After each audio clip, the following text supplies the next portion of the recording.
The reign of Tutankhamun, often referred to as King Tut, remains one of the most captivating and well-documented periods in ancient Egyptian history, despite its brevity and the tragically young age of the pharaoh.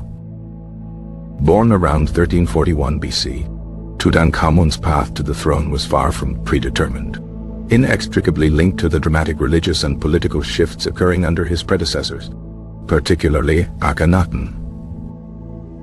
Akhenaten, originally Amenhotep IV, initiated a revolutionary shift in Egyptian religion, abolishing the traditional polytheistic pantheon, centered on the god Amun, and instead promoting the monotheistic worship of the Aten, the sun disk. This religious upheaval was accompanied by a relocation of the royal capital from Thebes to a newly built city called Akhetaten, modern-day Amarna, dedicated to the worship of the Aten. The changes instigated by Akhenaten were radical and faced considerable resistance from the powerful priesthood of Amun, who wielded immense political and economic influence.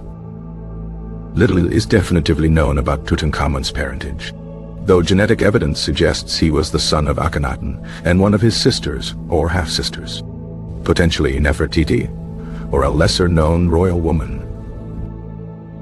His birth name was Tutankhaten, meaning living image of the Aten, reflecting the religious convictions of his father's court.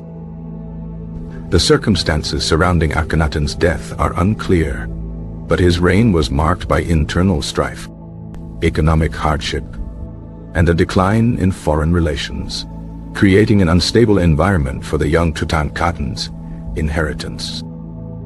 Upon Akhenaten's death, around 1336 BC, the succession passed to the boy who was then known as Smenkhkare, and shortly thereafter to the young Tutankhaten, who was likely around 9 years old.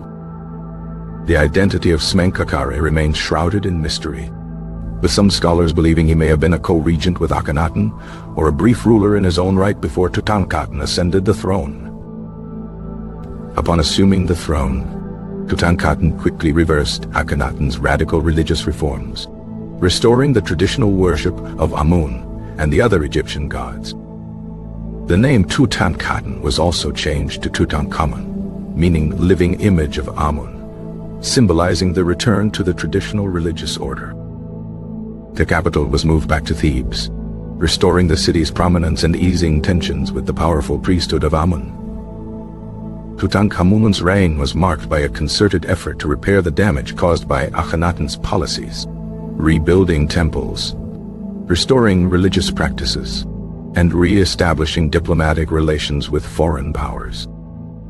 He appointed Horemheb, a powerful military general, to restore order and stability throughout the kingdom, who would later become Pharaoh himself.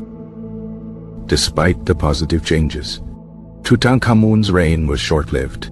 He died unexpectedly around 1323 BC, when he was approximately 18 years old. The cause of his death has been a subject of intense speculation and scientific investigation for decades, with numerous theories proposed. Early theories suggested he died of a mummification accident, but more recent studies have pointed to a combination of factors, including genetic disorders and injuries.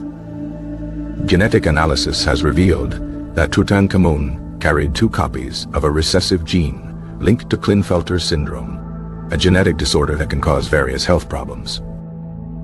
Furthermore, CT scans of his mummy have revealed evidence of a broken leg, and further research has suggested he suffered from malaria and a bone necrosis likely caused by a congenital clubfoot. While the exact cause of his death remains uncertain, the combination of these factors likely contributed to his premature demise. Following his death, the succession passed to a high-ranking official who married Ankhesenamun, Tutankhamun's half-sister and widow. Ai ruled for a brief period before being succeeded by Horemheb, who consolidated his power and initiated a new era in Egyptian history. Tutankhamun's tomb, discovered by Howard Carter in 1922, is perhaps his most enduring legacy, providing an unprecedented glimpse into the life and death of an Egyptian pharaoh.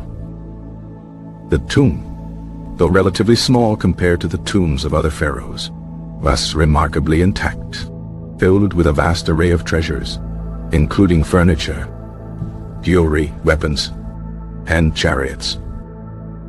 The discovery of Tutankhamun's tomb captivated the world, sparking a renewed interest in ancient Egypt and its rich cultural heritage.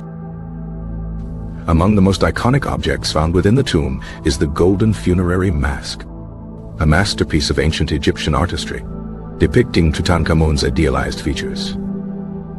The treasures of Tutankhamun's tomb have provided invaluable insights into the religious beliefs, artistic practices, and daily life of ancient Egyptians.